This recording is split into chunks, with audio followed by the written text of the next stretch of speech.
됐습니까? 네.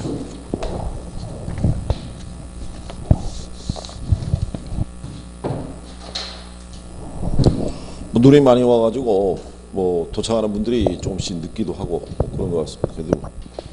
그래도 수업은 또 해야 되니까.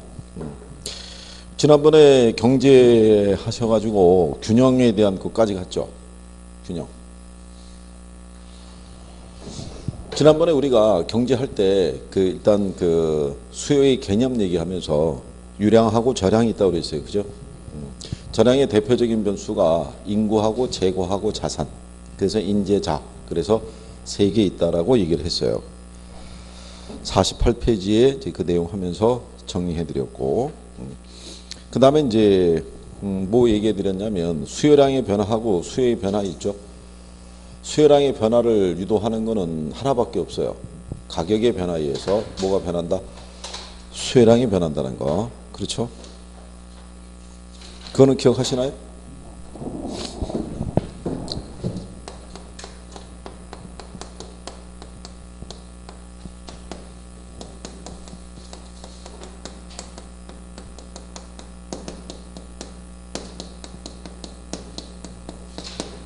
이렇게 해서 세 가지 있다라고 그랬고,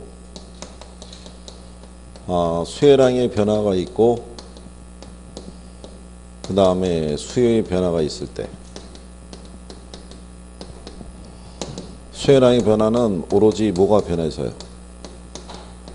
이게 변해서, 그렇죠? 어디서 이동을 갖고 온다고 그랬냐면 수요 곡선에서의 이동. 이렇게 해서 이제 수요량이 변하는 거고, 얘는 가격 외 요인의 변화에 의해서. 그래서 얘는 수요 곡선의 이동. 이건 이제 정리하신 거고. 그 다음에 이제 수요 변화 요인에서 관련제의 가격 변화.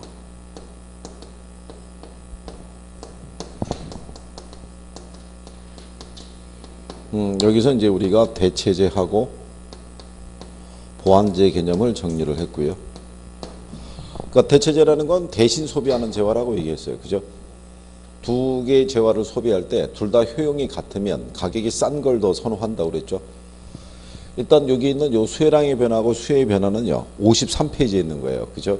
53페이지 하단에 가면 양가로 3번에 수요량의 변화하고 수요의 변화라고 되어 있어요. 그죠? 예. 그러니까 그거는 여러분들이 기억을 해줘야겠죠. 그래서 이것도 밑줄을 쳐야 된다는 얘기죠. 그래서 거기 보면 수요량이 변화해서 그 재화의 가격이 변하는 경우에 동일한 수요 곡선상에서의 점의 변화를 확인할 수 있는 것을 수요량의 변화. 그렇죠? 그래서 이제 그 내용 관계를 구별하시고 뒤에 가시게 되면 이제 수요 변화라고 되어 있죠. 그렇죠?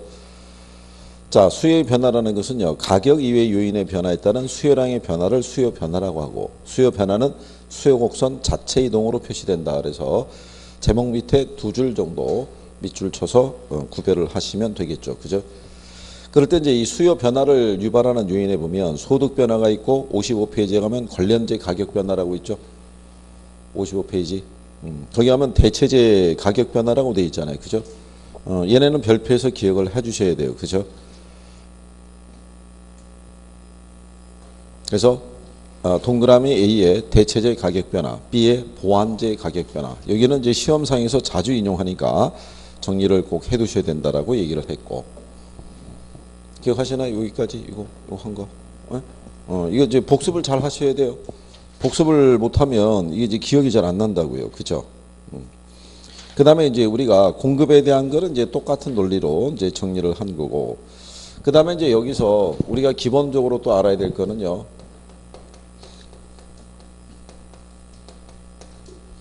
수요 법칙하고 공급 법칙이 있죠.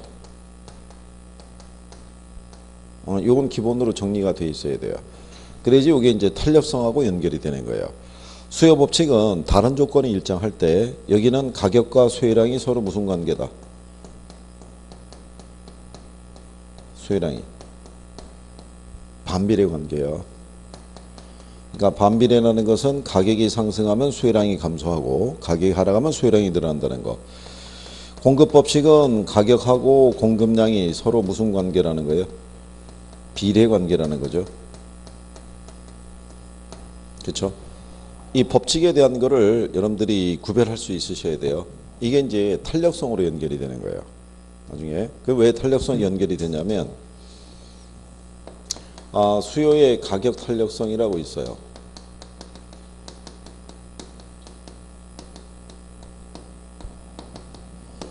얘는 가격의 변화율에 대한 수요량의 변화율인데 이렇게 이제 분수식이 주어져 있으면 변수가 일단 3개예요. 그죠? 3개의 변수인데 원래 이 분모는 우리가 이제 알고 있는 수예요. 분수식 계산할 때. 그럼 이제 분자를 구하라고 주는 거예요. 우리가 구하려고 하는 수가 이제 분자인데 그러면 이제 얘를 구하기 위해서는 이렇게 2개의 변수를 줘요. 그리고 얘의 변화의 크기를 구하라. 이렇게 줄 수도 있어요. 또 반대로 얘네 2개의 값을 주고 몫을 구하라고 할 수도 있고 2개의 변수를 주고 얘를 구하라고 할 수 있는데 현재 여러분들에게는 주로 얘네 둘의 변수를 주고 이 크기의 변화를 물어봐요. 그럴 때 만약에 가격 탄력성이 0.9예요. 근데 가격이 2%가 상승했대요. 그럼 2%가 상승하면 이 양은 변하겠죠. 그렇죠? 이 크기만큼 변한다는 거예요. 이 크기만큼. 그러면 2에다가 0.9 곱하면 얼마 나오겠어요? 그럼 1.8%가 어떻게 됐겠어요? 늘어나겠어요? 줄어들겠어요? 여기 우리가 수요 법칙 했죠. 가격과 수요량은 무슨 관계라고? 반비례. 그럼 얘가 올라가면 얘는 이 크기만큼 줄어든다는 얘기예요. 네, 그럼 1.8%가 어떻게 됐겠어요? 감소했을 거 아니겠어요? 네, 그러니까 이거를 여기서 이해하려고 그러면 이 법칙이 바탕이 돼 있어야 돼요. 가격과 수요량이 서로 무슨 관계라고? 반비례. 그래야지 나중에 계산할 때 암산으로 쉽게 계산할 수 있는 거예요. 그죠? 그럼 여러분들이 한번 생각해 보세요.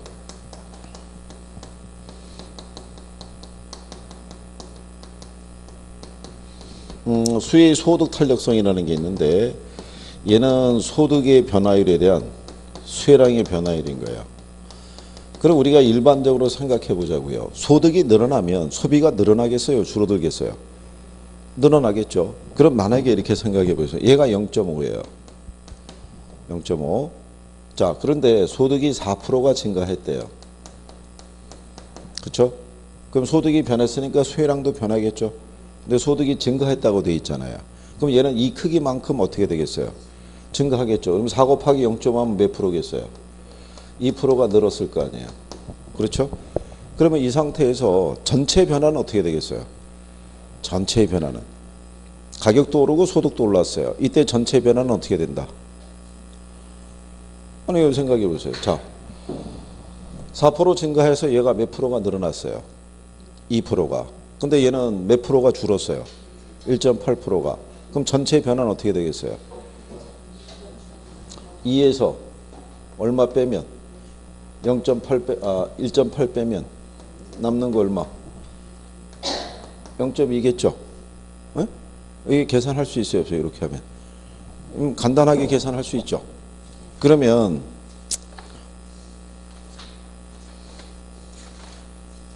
92페이지 한번 가보세요. 자, 92페이지 가보시면 문제 20번 있죠. 네? 그 기출문제죠. 자, 가격 탄력성과 소득 탄력성이 각각 0.9하고 얼마래요? 0.5. 가격이 2% 상승하고 소득이 4% 증가할 때 A부동산 수요량의 전체 변화율은 이렇게 물어봤죠. 그렇죠? 그러면 문장으로 보면 자, 여기 이렇게 하면 우리가 쉽게 구할 수 있는데 출제자들이 이런 식으로 배열을 바꿔버리는 거예요. 그렇게 하면서 가격 탄력성과 소득 탄력성이 각각 0.9하고 0.5라고 주죠. 네, 그리고 이제 얘들이 가격이 2%가 변하고 4%가 변했다고 그랬을 때 우리는 그냥 이거 따라가기만 하면 돼요. 가격이니까 가격 탄력성에다 곱하면 되고 소득이니까 소득 탄력성에다 곱하면 수치가 나올 거 아니에요. 그렇죠? 그래서 이에다가 1.8 빼면 남는 게 얼마다? 0.2다. 그래서 그 문제의 답이 1번이에요. 0.2. 그러니까 이렇게 하나씩 주면 우리가 풀 수 있는데 두 개를 섞어주는 거예요. 문맥의 배열로. 그러니까 익숙해지면은 암산으로 계산할 수 있는 거예요. 이거 여러분들이 요 수치 계산할 때 요거 계산기 필요한 게 아니잖아요. 암산으로 되죠. 그러니까 가장 기본적인 문제는 암산 계산이 가능하게끔 주는 거예요. 그럼 우리가 나중에 계산 문제를 대비하는 거는 계산기를 써서 복잡한 과정을 거쳐서 도출하는 게 아니라 암산을 통해서 구할 수 있는 문제만 잘 대비하셔도 돼요. 다 풀 수 있는 게 아니면. 무슨 말인지 아시겠죠? 그러니까 어렵지 않게 줘요. 이게. 그러니까 요령만 잘 아시면 돼요. 자, 다시 이제 본문으로 돌아오셔서 그러니까 이제 이 수요의 법칙하고 공급의 법칙 관계는 기본적으로 정리가 돼 있어야 된다는 얘기예요. 그죠? 무슨 말인지 아시겠죠? 자, 그 다음에 우리는 이제 64페이지 가시면 균형에 대해서 지난번에 했었죠? 네? 균형?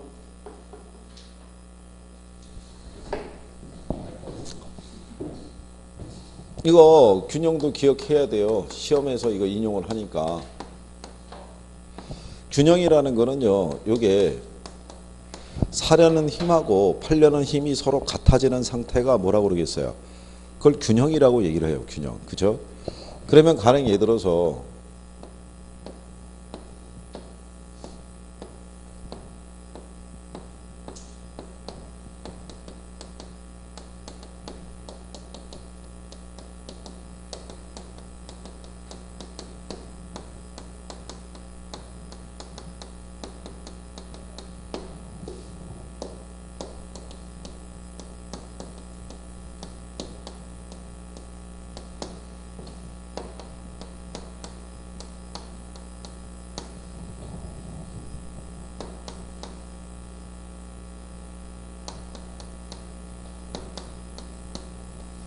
이렇게 해서 이제 임대료가 주어져 있을 때 각각의 수혜량과 공급량이 주어져 있죠.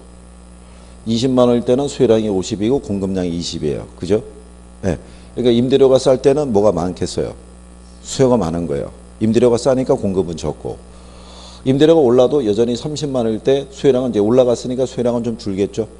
근데 임대료가 올라갔으니까 공급량은 늘어나도 여전히 같지는 않잖아요. 근데 임대료가 얼마가 될 때? 40만 원이 됐을 때 수혜량도 30이고 공급량도 30이잖아요. 이렇게 같아지는 상태를 뭐라고 그런다? 이걸 균형이라고 얘기하는 거예요. 무슨 상태다? 균형. 이 상태에서는 서로가 이 가격에 만족을 하는 거예요. 그러니까 이 상태에서는 특별한 외부적인 요인의 변화가 없으면 항상 이 상태가 유지된다라고 보시면 돼요. 예전에 여러분들에게 간단하게 이렇게 해서 균형 임대료하고 균형량이 얼마냐 이렇게 출제했던 적도 있어요. 문제에서 박스로 주고. 그래서 이제 이 상태가 우리가 이제 균형이라고 얘기를 하고, 그렇죠?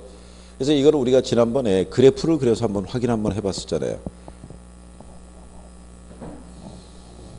자, 왜 이게 균형 상태가 되냐면 시장 전체에 수요 곡선이 있고 공급 곡선이 있을 때 시장 균형 가격이 1,000원이고요. 균형량이 만약에 10개라고 가정할 때, 그렇죠? 그럼 여기가 가격이고 여기가 수요량이다. 여기가 균형량이다. 그러면 이 가격 하에서는 수요자나 공급자나 다 만족한다고 그랬잖아요. 기억하시나요? 공급자가 요거를 생산하기 위해서는 최소한 받아야 될 보수가 있다고 그랬죠. 그게 생산비라고 얘기한 거예요. 그죠? 공급자는 최소한 생산을 할 때는요, 뭐는 충당이 돼야 돼요? 시장 가격이 생산비는 충족을 해줘야 돼요. 그럼 이 생산비 안에는 가령 예를 들어서 토지와 노동과 자본에 대한 대가, 그렇죠? 여기에다가 생산자의 이윤까지도 반영한 것을 생산비라고 그래요. 그래서 이 사람은 토지 사용에 대한 대가로 한 250원 주고 있고요. 노동에 대한 대가로 250원을 주고 있고 자본에 대한 대가로 200원을 주고 있고 이 사람이 생각하는 이유는 최소한 100원은 벌어야 돼요. 그러면 다 합하게 되면 500원에다 700원에다 100원 하면 800원이죠. 그럼 이 사람은 10개를 생산하기 위해서는 최소한 이 800원을 받으면 생산이 가능한 거예요. 그런데 시장 가격이 얼마에 지금 결정이 된 거예요? 1,000원에. 그러면 생산자는 이 면적만큼 이윤을 얻고 있다고 생각해요. 그러면 이 가격 하에서는 10개는 계속 생산해서 공급할 수가 있죠. 그렇잖아요. 이윤을 더 많이 얻을 수 있으니까. 그 다음에 제가 지난번에 뭐라고 그랬냐면 여러분들이 빵집에 가서 1,000원짜리 빵을 구매를 할 때는 그 빵에는 1,000원 이상의 효용이 있는 거예요. 그러니까 나는 기꺼이 1,000원 정도는 지불하고 그 빵을 살 수 있는 거예요. 그러니까 이 사람은 최소한 1,200원까지는 이 물건을 사기 위해서 지불할 의사가 있었어요. 그런데 시장 가격이 얼마면? 1,000원이면 자기는 이 면적만큼 수요자는 이익을 얻고 있다고 생각할 거 아니에요. 그러면 이 가격 하에서는 10개는 계속 소비할 수가 있겠죠. 그렇잖아요. 서로 이윤을 얻고 있다고 생각하니까. 그러니까 이 상태가 무슨 상태가 되겠어요? 균형이 되는 거예요. 균형. 수요자도 만족하고 공급자도 만족하는 상태가 된다는 얘기예요. 그럼 이 상태에서는 외부적인 다른 변화가 없으면 항상 이 상태가 유지가 될 거 아니에요. 그런데 이제 시장에서는 이 가격이라는 거는 변할 수 있어요, 없어요? 가격이 이제 변할 수 있다는 얘기죠. 그래서 만약에 가격이 이제 오르는 거죠. 이렇게 지워서 가격이 만약에 이렇게 상승했어요. 이렇게 가격이 만약에 이렇게 1,300원 이런 식으로 상승해 버리면 소비자들은 아까 최소한 얼마까지는 지불할 의사가 있었는데 1,200원까지는 최대 지불할 의사가 있었는데 1,300원까지 올라가니까 그러면 자기가 생각하는 효용보다 얻는 효용보다도 가격이 더 비싸잖아요. 그러면 수요량은 어떻게 되겠어요? 감소하는 거죠. 그렇죠? 근데 공급자들은 800원만 받아도 이익이 발생하는데 1,300원까지 올라가면 생산비가 더 많이 들었던 그 공급자들도 시장에 들어와서 자기도 생산하겠다고 그러겠죠. 그럼 공급자는 늘어나죠. 그러면 수요는 감소하고 공급은 어떻게 해야 돼요? 증가했잖아요. 여기서 발생하는 게 무슨 상태라고 그러냐면 그게 초과 공급이라고 그래요. 무슨 상태? 초과 공급. 그럼 초과 공급이라는 거는 어떤 상태가 초과 공급이냐면 수요에 비해서 공급이 많아진 상태예요. 그렇죠? 그러면 공급자 간의 경쟁이 발생하죠. 재고를 남길 수는 없으니까. 그러면 덤핑, 바겐세일 이런 가격 전략을 쓰게 돼요. 그러면은 가격이 점점점 어떻게 돼요? 떨어지겠죠. 그러면 수요가 조금씩 어떻게 돼요? 늘어나면서 다시 이제 균형이 되는 거예요. 그러면 초과 공급은 결국 뭐를 유도한다? 가격 하락을 유도하는 거예요. 이게 이제 중요한 거예요. 이걸 알아야 돼요. 그 다음에 만약에 시장 가격이 한 700원 정도로 이렇게 떨어졌어요. 그러면 생산자 입장에서는 최소한 800원은 받아야 되는데 800원보다도 못한 가격으로 떨어지게 되면 공급자는 공급량을 어떻게 돼요? 줄일 거 아니에요. 800원 또 700원 떨어지면 최소한 아까 800원은 받아야 되고 1,000원 받으면 이윤이 발생했기 때문에 무난하게 공급했는데 700원까지 떨어지면 공급량은 줄어들 거란 말이에요. 그죠? 근데 소비자 입장에서는 최대 1,200원까지도 지불할 의사가 있었는데 어디까지 떨어졌으면 700원까지 떨어졌으면 소비하는 양이 더 많이 늘어날 거 아니에요. 그럼 수요량은 또 늘어나는 거예요. 이 가격 하에서는. 그러면 여기서는 뭐가 발생하냐면 초과 수요라는 게 발생해요. 그럼 초과 수요라는 건 뭐냐면 공급에 비해서 뭐가 많아진 상태예요. 수요가. 그러면 이제 뭐가 올라가냐면 호가가 올라가는 거예요. 경쟁이 펼쳐지니까. 그래서 초과 수요가 발생하게 되면 가격이 어떻게 된다? 상승해요. 이게 일단 기본으로 알아야 돼요. 초과 공급은 가격을 하락시키고 초과 수요는 가격을 뭘 한다? 상승시킨다는 거. 65페이지 가시면 위에서 네 번째 줄에 동그라미 A에 초과 수요와 균형의 결정 과정이라고 있죠. 자, 밑줄 치시는 거죠. 시장이 수요하고자 하는 양이 공급하고자 하는 양보다 많을 것을 초과 수요라고 하고 초과 수요가 발생하면 뭐가 상승한다? 가격이 상승한다. B에 보면 초과 공급과 균형의 결정 과정이라고 있죠. 자, 시장에 공급하고자 하는 양이 수요하고자 하는 양보다 많은 것을 초과 공급이라고 그러고요. 초과 공급이 발생하면 가격이 어떻게 된다? 하락하는 거예요. 그거를 항상 이해를 해줘야 돼요. 그러면 아주 도움이 많이 돼요. 문제를 풀 때. 그러면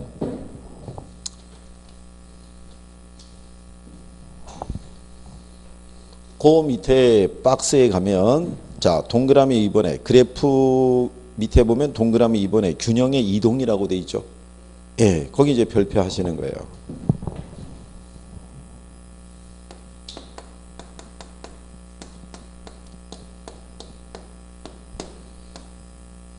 자, 제일 먼저 가장 이제 기본적인 건데요.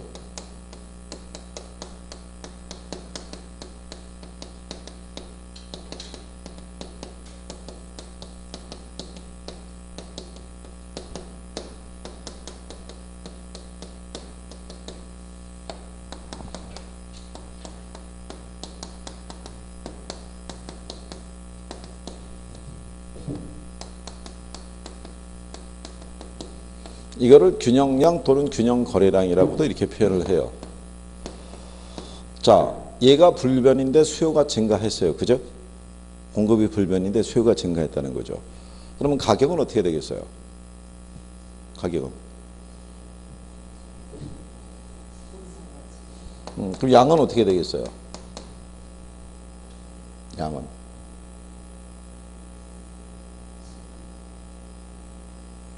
얘가 왜 올라갔겠어요? 얘가. 지금 공급이 불변이죠. 뭐가 늘어났어요? 수요가. 그렇죠? 무슨 상태가 되겠어요? 지금 배운 용어 중에 초과 수요, 초과 공급 중에 어느 거? 초과 수요인 거예요. 초과 수요. 어? 그러니까 무슨 얘기냐면 이런 거예요.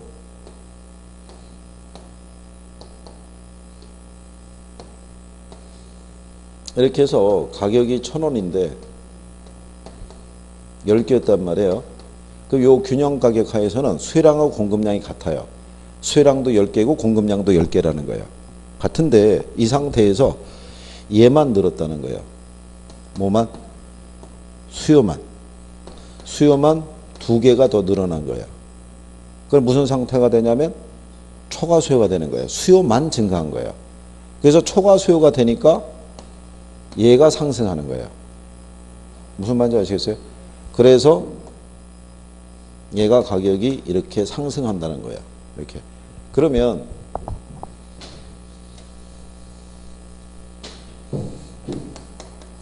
수요하고 공급이 있을 때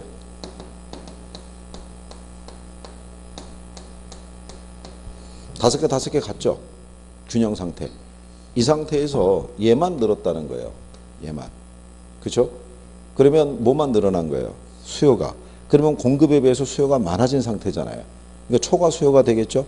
그러니까 가격이 상승한다는 거예요. 이 조건 하에서는 공급이 불변할 때 뭐만 증가했다는 거예요? 수요만. 그러니까 어쨌든 전체 거래량은 어떻게 돼요? 늘어난 거잖아요. 그렇죠? 그러니까 초과 수요가 됐기 때문에 가격이 어떻게 된 거예요? 상승했다는 거예요. 근데 반대로 공급이 불변인데 수요가 줄었다고 그러죠. 그렇죠? 그러면 가격은 어떻게 되겠어요? 이 가격은 하락하는 거예요. 그러면 양이 어떻게 됐다는 거예요? 양이 줄었다는 거예요. 그럼 뭐만 줄었다는 거예요? 수요만 줄었다는 거예요. 수요만 줄어들게 되면 무슨 상태가 되겠어요? 지금 공급에 비해서 수요가 적어진 상태니까 초과 공급이 되겠죠? 그래서 가격이 상승했다는 거예요. 그러니까 그래프상에서는 이 상태에서 이렇게 뭐만 줄었다는 거예요? 수요만 줄었다는 거예요. 공급은 10개 그대로인데 수요만 8개로 줄었다는 거예요. 그럼 상대적으로 공급이 많아진 초과 공급이니까 가격이 어떻게 돼요? 떨어진다는 거예요. 그럼 여기 그림으로 보게 되면 원래 5개 같았잖아요. 여기서 수요만 줄었다는 거예요. 이렇게. 그럼 무슨 상태가 돼요? 수요에 비해서 공급이 많아진 상태가 되죠. 그러니까 초과 공급이 되니까 가격은 뭐 하는 거예요? 하락하는 거예요. 초과 공급이 되면. 그러니까 초과 수요 상태가 되면 가격이 상승하고 초과 공급 상태가 되면 가격이 어떻게 돼요? 하락한다는 거. 그렇죠? 가장 이제 기본적인 거예요. 그러니까 이제 이거를 먼저 이해를 해야 돼요. 초과 공급이냐? 무슨 상태냐? 초과 수요냐? 그거를 알면 가장 간단하게 답을 맞출 수 있게끔 여러분들에게 출제를 해요. 처음부터 다 모르셔도 되는데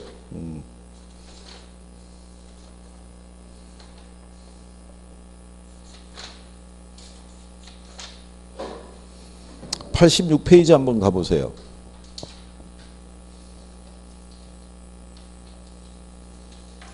거기 하면 문제 10번이 있죠. 찾으셨나요? 아파트 시장의 균형 가격과 균형 거래량의 변화에 관한 설명으로 틀린 거. 이것도 기출이죠. 그렇죠? 자, 1번 지문을 보시면 공급이 불변이고 수요가 감소했죠. 그렇죠? 그 무슨 상태가 될 것 같아요? 공급이 불변이고 수요가 줄었으면 초과 공급일 거 아니에요. 그러면 균형 가격은 어떻게 돼요? 하락해야겠죠. 근데 1번 지문은 상승이라고 그랬잖아요. 그럼 걔가 답이죠. 틀린 거 고르라고 그랬으니까. 이게 기본적인 거를 우리가 대입하면은 내용을 간단하게 풀 수 있게끔 줘요. 오래 걸리게끔은 안 주는 거예요. 이게. 그러니까 여러분들이 똑같은 원리로서 자꾸 생각을 조금만 해보시면은 그러면 반대로 이렇게 생각해 보세요. 이번엔 반대로 얘가 불변이래요. 그쵸? 근데 공급이 증가하거나 공급이 감소했다는 거죠. 이렇게. 네. 그러면 위에 같은 경우 있죠. 수요가 불변인데 공급이 늘어났다는 거잖아요. 그럼 얘가 지금 무슨 상태가 되겠어요? 수요가 불변인데 공급만 늘어났으면. 이러면 이게 초과 공급이잖아요. 수요는 불변인데 뭐만 늘었다는 거예요? 공급만. 그러면 초과 공급이면 가격이 어떻게 돼요? 하락하는 거죠. 그러니까 얘는 당연히 증가했는데 이게 뭐만 증가했다는 거예요? 공급만 증가했다는 거예요. 뭐만 증가했다? 공급만. 그러니까는 초과 공급이 되니까 가격이 하락하는 거예요. 그러면 밑에를 보면 수요가 불변인데 공급이 줄었죠. 그럼 무슨 상태가 되는 거예요? 초과 수요가 되니까 얘가 상승하는 거예요. 그죠? 그러면 여기서는 거래량이 줄어드는데 뭐만 줄었다는 거예요? 공급만 줄었다는 거예요. 지금 이 조건은요. 여기 이 조건이 있죠. 이 조건에서는 수요와 공급 중에서 한쪽만 변하는 거예요. 걔가 변하면서 늘어나거나 줄어들면서 초과 수요와 초과 공급을 발생하는 거예요. 거기에 따라 이제 가격의 움직임이 틀려진다는 거죠. 이해하시겠나요? 여기 보면 얘는 불변이잖아요. 얘만 늘어남으로써 초과 수요. 얘만 줄어들면서 초과 공급. 얘만 늘어나면서 초과 공급. 얘만 줄어들면서 초과 수요가 발생하는 거예요. 그렇죠? 그래서 가격의 움직임이 이렇게 나타나는 거예요. 그러니까 여기는 지금 무슨 상태가 돼요? 초과 수요. 여기는 초과 공급. 초과 공급이고 여기는 뭐가 되겠어요? 초과 수요. 그렇죠? 그러니까 초과 수요일 때 공통점은 다 가격이 상승하죠. 초과 공급일 때는 가격이 다 어떻게 돼요? 하락하죠. 하락. 그 부분에 대해서 조금만 한번 생각을 좀 해보시면 돼요. 그러니까 연습이 이제 조금씩 되셔야 되죠. 그래서 65페이지 하단에 있는 그 박스 있죠. 그게 수요와 공급의 4원칙이라는 거예요. 이게 기본이에요, 기본. 예, 여기가 바탕이 돼서 이제 뒤에 가게 되면 두 개가 동시에 움직여요. 그거를 이제 여러분들이 알 수 있는 거예요. 그거를.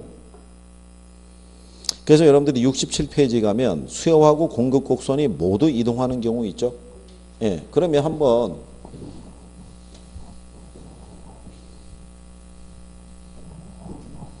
이렇게 한번 생각해 보세요. 얘가 증가했고요. 얘도 증가했대요. 얘도. 그러면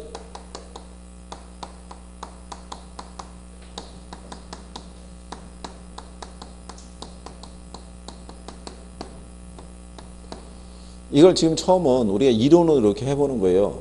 조금 있으면 이제 안 되면은 또 다른 편법을 써갖고 또 정리를 시켜드리는 거예요. 근데 어쨌든 입문 과정이니까 한번 부딪혀 보는 거예요. 한번 어떻게 할 수 있나. 예? 자, 얘도 증가했고 얘도 증가했어요. 그죠? 그럼 가격은 어떻게 되겠어요? 예? 가격은. 자, 여러분들이 보면 얘 증가했죠? 얘도 어떻게 됐어요? 증가했잖아요. 근데 여러분들이 우리가 가격을 알려고 그러면 지금 얘기한 것처럼 초과 수요가 되든지 초과 공급이 돼야 돼요. 이게 움직이는 것을. 아니면 최소한 같이 움직이든가. 근데 여기는 얘도 증가했고 얘도 증가했는데 어느 게 더 많이 증가했다는 게 표시가 안 돼 있어요. 그러면 얘가 지금 불변이 되는지 초과 수요가 되는지 초과 공급이 되는지를 우리가 확인할 길이 없는 거예요. 우리가 여기서 분명히 알 수 있는 거는 양은 늘었다는 거예요. 둘 다 증가했으니까 그러니까 얘는 뭐 했겠어요? 얘는 모르는 거예요. 불분명한 거예요. 얘는. 그렇잖아요? 그럼 얘들이 우리에게 뭐를 줘야 돼요? 정보를 줘야 돼요. 초과 수요인지 초과 공급인지를 알려줘야 된다고요. 그러니까 예를 들어서 이렇게 문장 표현을 해주면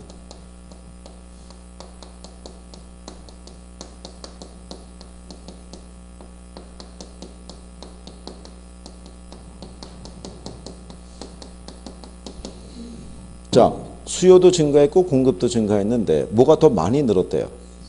수요가. 그러면 무슨 상태가 되겠어요? 초과 수요죠? 그럼 초과 수요면 가격이 어떻게 되겠어요? 그렇죠. 그러면 가격이 상승하는 거고. 얘네들은 다 증가니까 이건 증가죠. 무슨 말인지 아시겠나요? 네, 이거를 구별을 해주면 얘가 상승인지 하락인지를 알 수 있어요. 그죠? 아니면 이렇게 해줄 수도 있죠. 수요의 증가와 공급의 증가가 같다면 가격은 불변이겠죠. 같이 증가했으니까. 각각 하나씩 증가했다는 거예요. 그죠? 그러니까 이게 같다라는 얘기는 뭐냐면 수요도 있고 공급도 있는데 이렇게 균형 상태에서요. 수요도 하나 늘었고 공급도 하나 늘었다는 거예요. 그렇잖아요? 그럼 여전히 양은 늘었죠. 양은 늘었지만 가격은 어떻게 돼요? 불변이겠죠. 같으니까. 대신에 공급의 증가가 무슨 증가보다 크다면 네, 수요의 증가보다 크다면 그러면 얘네는 지금 무슨 상태가 되는 거예요? 초과 공급이 되겠죠? 그럼 둘 다 증가했으니까 양은 늘어나겠지만 가격은 어떻게 돼요? 하락하겠죠. 무슨 말인지 아시겠나요? 이렇게 해서 이제 주는 거예요. 이렇게 구별할 수 있게끔. 응? 그게 이제 처음에는 낯설으니까 이걸 보고 이게 무슨 상태인지를 파악하기가 힘들어요. 그런데 나중에 이제 안 되면은 그래프를 주고 그래프에 가는 방향을 가지고도 구별을 하게 해줘요. 이게 안 되면 실전에 가면 1분 안에 풀어야 되니까. 근데 가장 좋은 거는 이걸 이해하는 사람이 제일 빠른 사람이에요. 이해하는 사람은 그냥 문장을 보고 내가 판단하기 때문에 이 문장의 배열이 틀려질 수가 있어요. 이게 지금은 제가 이렇게 써가지고 지금 구별을 하잖아요. 그죠? 예, 근데 문맥의 표현이 조금만 바뀌면 우린 또 헷갈리는 거예요. 이걸 또 어떻게 해야 되지? 이렇게. 이게 이제 이해를 하면은 간단한 방법인데 그러니까 처음에는 이렇다는 얘기예요. 그래서 움직임이 같으면 공통적인 거는 뭐는 아는 거예요. 그렇죠? 양은 아는 거예요. 양은. 그럼 가격이라는 거는 이렇게 구별해줘야 우리가 판단할 수 있어요. 어느 게 더 많이 늘었다, 같이 움직였다, 아니면 작게 움직였다 이걸 파악을 해줘야 가격의 움직임을 우리가 알 수 있는 거예요. 이게. 그래서 둘이 같이 움직이는 경우 있죠. 둘이 같이 움직이면 양의 변화는 먼저 우리가 확인할 수 있고 가격에 대한 거는 우리한테 정보를 줘야 돼요. 그렇죠? 예, 그 정보를 주지 않으면 우리는 알 수 있다 없다? 알 수 없다. 이렇게 여러분들이 생각을 하시면 돼요. 그래서 거기 그 67페이지 가면 상단 니은에 수요 곡선과 공급 곡선이 모두 이동하는 경우 이렇게 돼 있죠. 그러면 여러분들이 거기 보시게 되면 자 A번에 수요와 공급이 모두 증가하는 경우 있죠. 수요의 증가 크기가 공급의 증가 크기보다 크면 그러면 균형량이 증가하면서 가격은 어떻게 된다는 거예요? 상승한다 이런 얘기죠.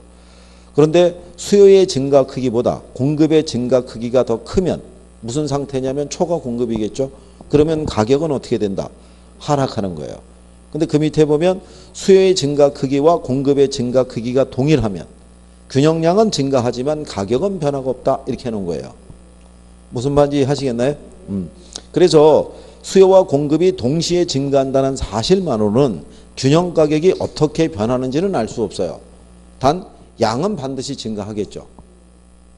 무슨 말인지 하시겠나요? 예, 이제 그런 내용 정도로 여러분들이 확인하시면 돼요. 그러면 얘네가 만약에 이해가 되면은 반대 논리를 한번 생각해 보세요. 얘도 감소했는데 얘도 뭐 했다는 거예요? 감소했다는 거예요. 그렇죠? 그럼 여기서 우리가 확인할 수 있는 사실은 뭐예요? 그렇죠? 이게 감소하는 거. 이거는 똑같이 감소했잖아요. 그럼 가격은 어떻게 되냐면 이 조건 하에서는 모르죠. 어느 게 더 많이 줄었는지를 확인이 안 되잖아요. 이게 여기도 똑같이 어떻게 되는 거예요? 불분명하다고 얘기하는 거예요. 근데 만약에 수요의 감소가 공급의 감소보다 크다면 그럼 이게 무슨 상태가 되는 것 같으세요? 초과 수요겠어요? 초과 공급이겠어요? 수요도 줄고 공급도 줄었어요. 그러면 이제 자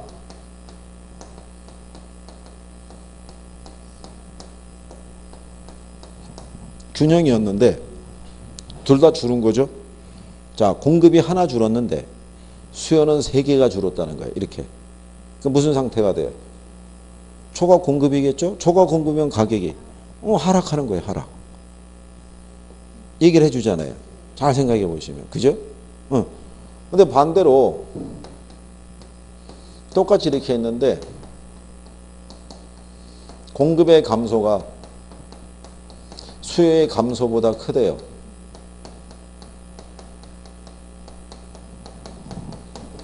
그러면 무슨 상태가 되겠어요? 초과 수요가 되죠. 자, 지금 보면 수요도 줄고 공급도 줄었죠. 이번에는 수요가 이렇게 줄었는데 공급이 이렇게 줄었다는 거예요. 그렇죠? 공급의 감소가 크니까. 그럼 무슨 상태가 돼요? 초과 수요니까 가격은 어떻게 돼요? 초과 수요면 상승해야죠. 초과 수요면. 그렇죠? 지금은 공급에 비해서 수요가 많아진 상태잖아요. 그럼 수요자 간의 경쟁이 펼쳐지죠. 이번에 왜 저기 평창 무슨 뭐 패딩 그 요즘 그 난리 나는 거 아시죠? 지금 그거 저기 중고 사이트에서 그 15만 원짜리가 30만 원에 지금 이렇게 올라오고 이렇게 있다는 얘기예요. 그러면 원래 가격이 15만 원짜리인데 그걸 30만 원에 올려도 수요가 있다는 얘기죠. 그러니까 사겠다는 사람 많은데 뭐가 부족한 거예요. 그렇죠. 그럼 호가가 올라가는 거예요. 초과 수요가 되니까. 무슨 말인지 아시겠어요? 만약에 그 평창 우리 패딩인가 그거를 한 1000만 장을 찍었다고 생각해 보세요. 남아 도를 거 아니에요. 그죠? 근데 겨울이 지날 때 치면 걔네가 뭐가 나오겠어요? 세일 나오는 거예요. 박인 세일. 원래 정상가가 15만 원인데 10만 원에 팝니다. 7만 원에 팝니다. 이러고 나온다고요. 그렇잖아요. 재고를 남기고 넘길 수는 없잖아요. 처분해야 되니까. 그러니까 실생활에서도 자꾸 찾아보셔야 되는 거예요. 그래가지고 초과 수요와 초과 공급이 어떤 것인지에 대해서 본인들이 조금은 생각하라고 고민도 조금 해주셔야 돼요. 그랬을 때 나중에 선생님이 이거 쉽게 이렇게 하면 빠릅니다 라고 해주면 그게 갑자기 탁 뚫려요. 그게. 근데 아무것도 안 하고 선생님이 알려준 것만 갖고 정리하려고 이렇게 해서 기다리고 있잖아요. 그러면은 내용은 이해가 안 돼 있고 단순히 그것만 갖고 들어가면은 내가 알고 있는 내용대로만 안 나오면 큰일 나는 거예요. 답을 못 맞추니까. 그러니까 일단은 이걸 먼저 생각을 해야 돼요. 기초가 초과 수요와 초과 공급 상태를 먼저 확인을 해줘야 돼요. 먼저. 예, 그래야 그 다음 논리가 갈 수 있는 거예요. 지금 우리가 많은 거를 알고 그러는 게 중요한 게 아니고요. 기초적인 개념과 용어를 이해를 한번 해보려고 노력하는 게 더 중요해요. 이런 게 있구나. 아, 이걸 이렇게 대처를 해야겠구나. 이렇게 확인하는 게 더 중요해요. 그래서 이런 경우를 여러분들이 정리를. 그래서 일단은 이것도 지금 여기까지만 할까라고 생각했는데 한번 조금 더 해본 거예요. 지금 이게 기본이니까 이걸 먼저 확인하는 게 중요해요. 초과 수요하고 뭐하고? 초과 공급. 초과 수요면 가격이 상승하고 초과 공급이면 가격이 하락한다. 예, 그거부터 의미를 알아야 되고 초과 수요라는 게 어떤 상태냐면 수요에 비해서 공급이 부족하거나 그렇죠? 그런 상태가 되는 거예요. 초과 공급이라는 것은 수요에 비해서 공급이 많아진 상태가 되는 거예요. 예, 그걸 갖고 먼저 내가 생각을 해봐야 되죠. 그래야지 이제 다음 단계로 가죠. 그럼 나중에 이제 여러분들이 이거 나오면 이거 적을 일이 없어요. 말로 얘기가 돼요. 말로.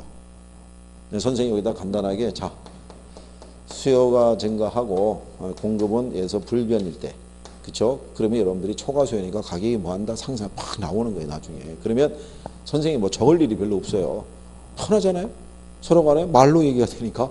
그러면 시험장에 가면 아까 기출문제 풀어봤잖아요. 그런 정도 난이도 나오면 그냥 갖다 찍는 거예요. 그냥. 그래야 학계로는 40분에 40문제를 풀 수 있어요. 그러니까 문장 길게 해서 시간 많이 쓰는 문제를 그렇게 많이 안 내요. 기초 용어만 조금 해주시면 무난해요. 개념만.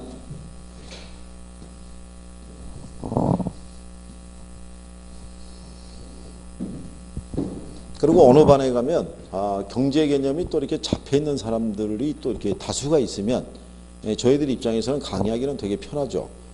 그리고 또 안에 있는 사람이 또 가르쳐 주기도 하고 그러니까 빨리빨리 이렇게 넘어갈 수가 있는데 그렇지 않으면 처음부터 하는 거예요. 그냥 앞에서부터 해서 정리하는 거예요. 자, 69페이지 가면 탄력성이라고 있어요.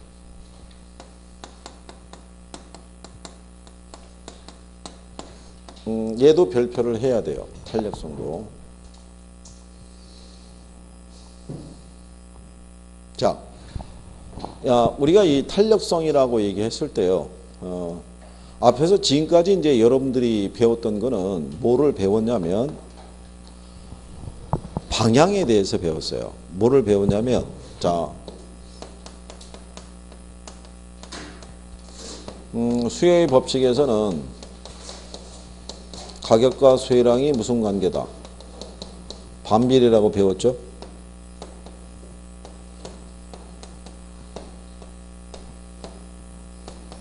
이 상태에서 만약에 가격이 상승하면 수요량은 어떻게 되겠어요?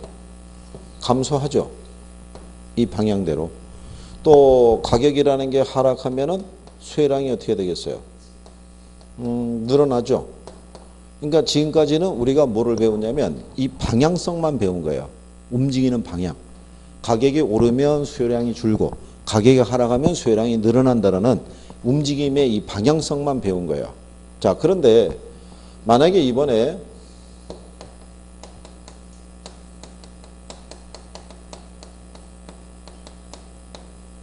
부동산 경기가 침체로 들어가니까 A건설에서는 분양가를 갖다가 10%를 갖다 인하했어요. 분양가를. 그러면 이제 가격이 인하됐으니까 당연히 이제 수요량은 어떻게 돼요? 늘어나겠죠. 그렇죠? 하락하면 늘어날 거 아니에요. 그죠? 늘어나는데 얘가 과연 몇 프로가 늘었느냐 이거예요. 몇 프로가. 그렇죠? 가격은 10% 인하했는데 수요량은 1%밖에 안 늘었으면 이 가격 인하가 시장에 잘 안 먹혔다는 얘기잖아요. 그러면 건설사 입장에서는 가격 인하폭을 더 크게 하든가 아니면 다른 방안을 모색을 해야 되잖아요. 그렇죠? 그러면 경제학자들의 입장에서 봤을 때는 가격이 변하면 양은 변한다 이거예요. 변하는데 이 가격을 인하하는 이 정책이 실효성이 있기 위해서는 수요량이 몇 프로의 크기로 변하는지를 측정할 필요가 있었던 거예요. 그래서 만들어낸 게 탄력성 개념인 거예요. 가격이 1% 변할 때 수요량이 과연 몇 프로의 크기로 변하는지를 수치화시킨 거예요. 그걸 우리가 탄력성이라고 얘기하는 거예요. 그래서 여러분들이 보면 이 탄력성에서는요.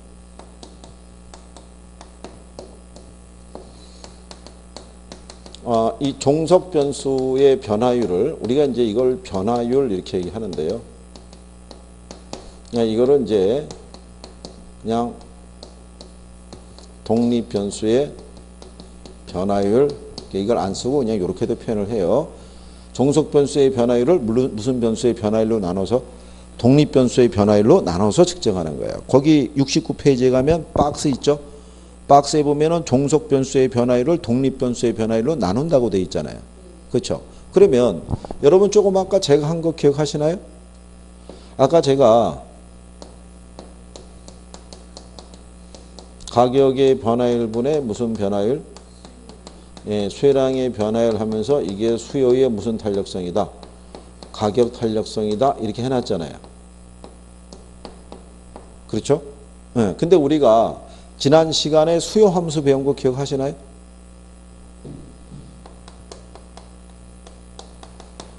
요 수요량에 영향을 주는 여러 가지 변수들이 있다라고 했었어요. 당해 재화의 가격이라는 것도 있고 소득도 있고 관련재의 가격 이렇게 했었잖아요. 그러면서 얘네 하나하나가 변하면 얘가 변한다고 그랬죠. 그래서 얘네를 우리가 무슨 변수? 독립 변수. 얘네 하나하나가 변하면 얘가 변한다고 그랬죠. 그래서 얘를 무슨 변수? 종속 변수라고 이렇게 한 거예요. 그러니까 여기 지금 보면은 요 종속 변수가 뭐가 되겠어요? 수요량이고 독립 변수가 가격 또는 소득 이렇게 들어온다는 얘기예요. 가격이 들어왔기 때문에 수요의 무슨 탄력성? 가격 탄력성이라는 거예요. 즉 가격이 1% 변할 때 수요량이 몇 프로의 크기로 변하느냐를 우리가 살펴보는 거예요. 이렇게. 그럼 만약에 얘가 여기 이렇게 소득이 들어올 수도 있어요, 없어요? 네, 그러면 소득의 변화에 의해서도 수요량은 변할 거 아니에요. 그죠? 이거를 우리가 수요의 소득 탄력성이라는 거예요. 그러니까 여기는 가격이 1% 변할 때 소득이 몇 프로의 크기로 변하는지를 가지고 우리가 탄력성의 크기를 측정하듯이 여기는 뭐가 몇 프로 변할 때 소득이 1% 변할 때 수요량이 몇 프로의 크기로 변하는지를 가지고 측정하는 거예요. 이게 우리가 조금 아까 이거 계산하는 거 해봤잖아요. 그래서 간단하게. 이렇게 해서 우리가 이제 대입해 보는 거예요. 그래서 우리가 거기 보면 이 탄력성의 종류라는 것은요. 뒷장에 넘어가 보시면 70페이지에 상단에 보면 박스 있죠. 네, 그래서 수의 가격 탄력성은 가격 변화에 대한 무슨 변화예요? 수혜랑 변화예요. 소득 탄력성은 소득 변화에 따른 수혜랑의 변화. 이렇게 되어 있잖아요. 수식이. 그렇죠? 네, 그러니까 그런 논리로 인식하시면 돼요. 그러면 하나씩 우리가 이제 또 해서 대입하시면 돼요. 그러면 다 정리할 수 있어요. 그럼 탄력성에서 나오는 기초적인 계산 문제는 여러분들이 암산으로 풀 수 있어요. 암산으로. 계산기 쓸 일도 없어요. 그냥 간단하게. 그러면 할 수 있는 계산 문제만 풀면 돼요.